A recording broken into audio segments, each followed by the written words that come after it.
Hello, welcome to Node JS course. हमने अब तक देखा कि नोड.जेएस से कैसे सर्वर क्रिएट करते हैं, नोड.जेएस में मॉड्यूल्स क्या है, कितने टाइप के मॉड्यूल्स है, नोड.जेएस में राउटिंग कैसे करते हैं, नोड.जेएस में क्वेरी पैरामीटर्स कैसे एक्सेस करते हैं। अब हम देखेंगे कि ये सारी चीजें हम एक्सप्रेस.जेएस से कैसे यूज कर सकते हैं और एक्सप्रेस.जेएस क्या है। नोड.जेएस में कोई प्रोजेक्ट या पैकेज बनाने के लिए सबसे पहले तो हमें नोड.जेएस के प्रोजेक्ट को इनिशियलाइज करना पड़ता है। प्रोजेक्ट को इनिशियलाइज करने के लिए एंड उसके कॉन्फ़िगरेशन करने के लिए like project name, version and other properties configure करने के लिए आपको कमांड हिट करना है npm init देन एंटर। ये कमांड आपको कुछ क्वेश्चंस पूछेगा लाइक पैकेज का नाम क्या रखना है, वर्जन क्या रखना है। अभी जो बाय डिफॉल्ट पैकेज नेम है उसी को हम यूज करते हैं और एंटर करते हैं। बाय डिफॉल्ट वर्जन नेम दिया है 1.0.0, सो एंटर करते हैं। डिस्क्रिप्शन डालते हैं like this is my first Node.js project, then enter and entry point। हमारे प्रोजेक्ट का एंट्री पॉइंट क्या रहेगा? सो बाय डिफॉल्ट हम index.js है उसी को रखते हैं। then enter and test command use होता है टेस्ट केसेस रन करने के लिए, हमारे प्रोजेक्ट को टेस्ट करने के लिए। अभी हमारे प्रोजेक्ट में कोई भी कोड नहीं है, सो हम कोई भी टेस्ट कमांड अभी नहीं डालेंगे और बाद में उसको एडिट भी कर सकते हैं। गिट रिपोजिटरी, अगर आप कोई गिट रिपोजिटरी से इनिशियलाइज करते हो तो उसका यूआरएल आपको यहाँ पर डालना है। अभी हम ऐसे एंटर कर देते हैं। और कीवर्ड्स, आपके प्रोजेक्ट के रिलेटेड आपको कीवर्ड्स कुछ डालने हैं लाइक नोड.जेएस, npm देन ऑथर। इस प्रोजेक्ट का ऑथर कौन है? तो यहाँ पर हम डालते हैं टूल एंड सॉल्यूशन। लाइसेंस हम बाय डिफॉल्ट यूज करेंगे।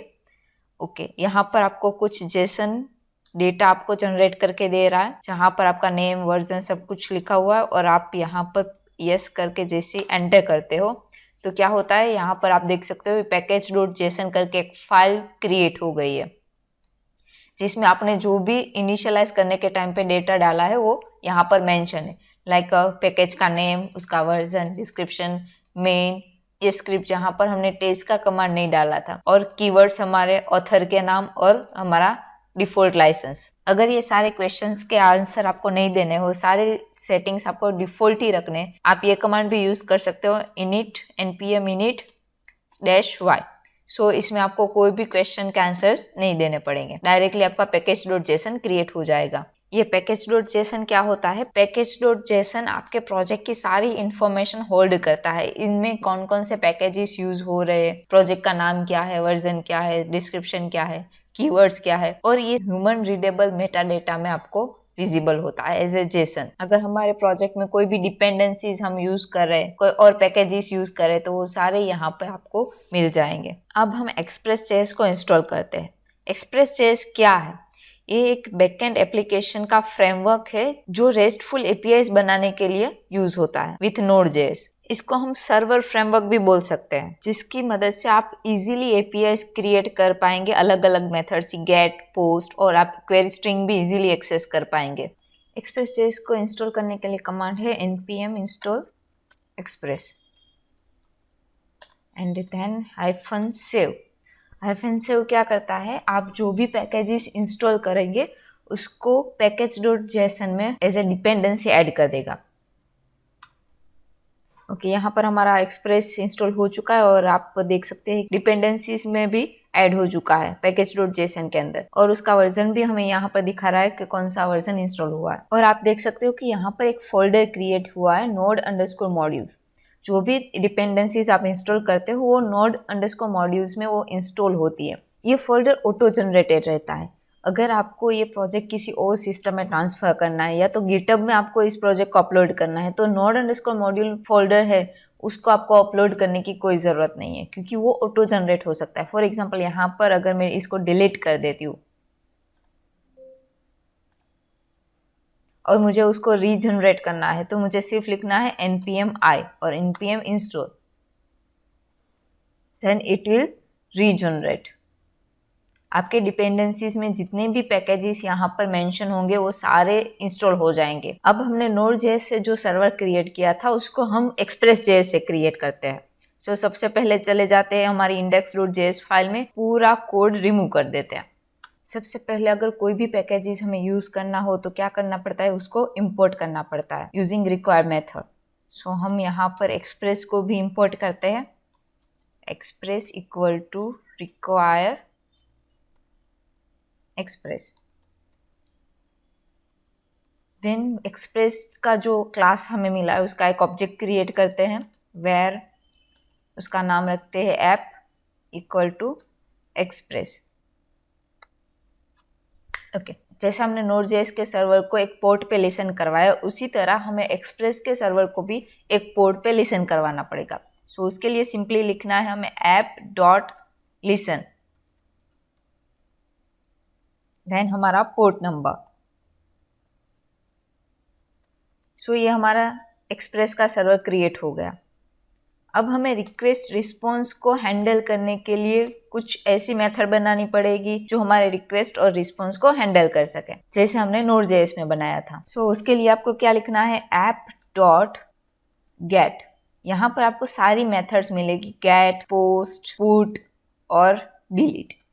वन बाय वन सबका यूज सीखेंगे, लेकिन अभी यूज करते हैं गेट मेथड। गेट मेथड में 2 आर्ग्यूमेंट्स है। फर्स्ट है आपका राउट, कौन से राउट पे आपको ये गेट मेथड एग्जीक्यूट करनी है, और दूसरा है फंक्शन, कौन सा फंक्शन आपको एग्जीक्यूट करना है। तो फर्स्ट आर्ग्यूमेंट लिखते हैं स्लैश।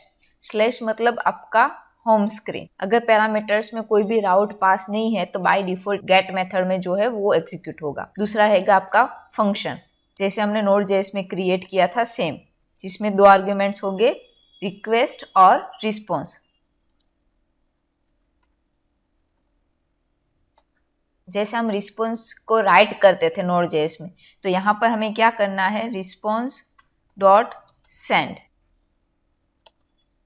सो response dot send hello world. यहाँ पर आपको रिस्पॉन्स डॉट एंड लिखने की जरूरत नहीं है। सेंड फंक्शन है वो क्या करेगा, रिस्पॉन्स ब्राउजर को सेंड भी कर देगा और आपके रिस्पॉन्स को एंड भी कर देगा। आपको अलग अलग राइट और एंड मेथड यूज करने की जरूरत नहीं है यहाँ पर। अब हम हमारे एक्सप्रेस के सर्वर को रन करते हैं, नोड इंडेक्स, देन ब्राउजर में हम जाके लोकल होस्ट और हमारा पोर्ट नंबर है 4000।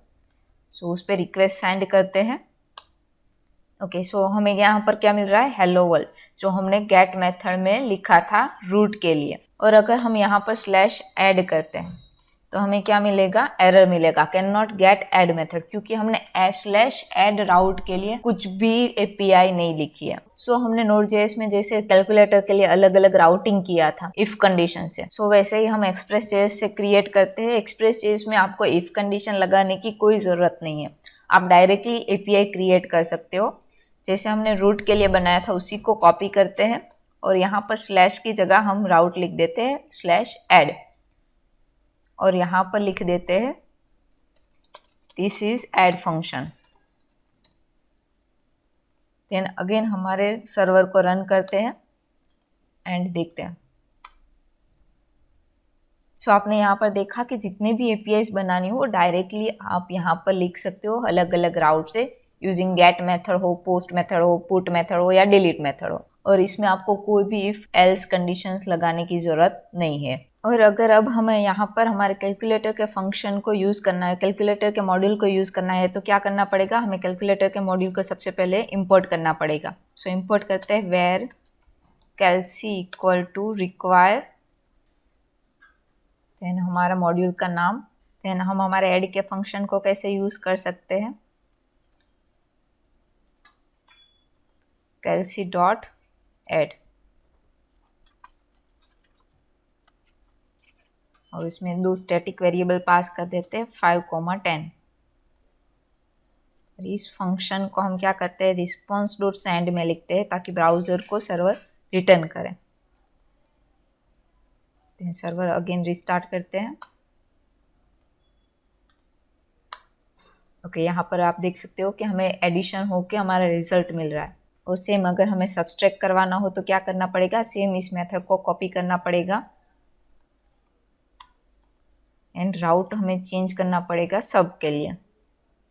एंड यहाँ पर जो हमने ऐड का फंक्शन कॉल करवाया उसकी जगह हम क्या करेंगे, सब्सट्रैक्ट का फंक्शन कॉल करवाएंगे।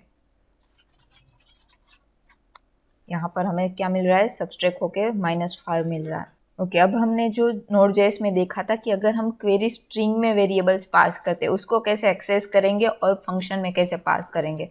Express.js में जो URL में हम वेरिएबल पास करेंगे उसको रीड करने के लिए कोई आपको एडिशनल पैकेज इंस्टॉल करने की कोई ज़रूरत नहीं है। यहाँ पर आप उसको एक्सेस कर सकते हो रिक्वेस्ट डॉट क्वेरी, देन आपके वेरिएबल का नाम। यहाँ पर हमारे दो वेरिएबल है, नंबर 1 एंड नंबर 2। सो आप सिंपली यहाँ पर जो हमने स्टैटिक वेरिएबल पास किए वहाँ पर क्या पास कर सकते हो, request dot query dot number 1 and request dot query dot number 2। Then again run करते हैं। ओके, यहाँ पर आप देख सकते हो कि हमें एडिशन होके मिल रहा है हमारे डायनेमिक वेरिएबल से 20 और 10। यहाँ पर अगर मैं 50 कर देती हूँ तो हमें क्या मिलेगा, 60। सो आप Express.js में Node.js से इजीली क्रिएट कर सकते हो सारे APIs और क्वेरी पैरामीटर इजीली एक्सेस कर सकते हो। सो नेक्स्ट वीडियो में हम देखेंगे कि पोस्ट मेथड से कैसे API क्रिएट होती है और पोस्टमैन क्या है और उसको रन कैसे करते हैं।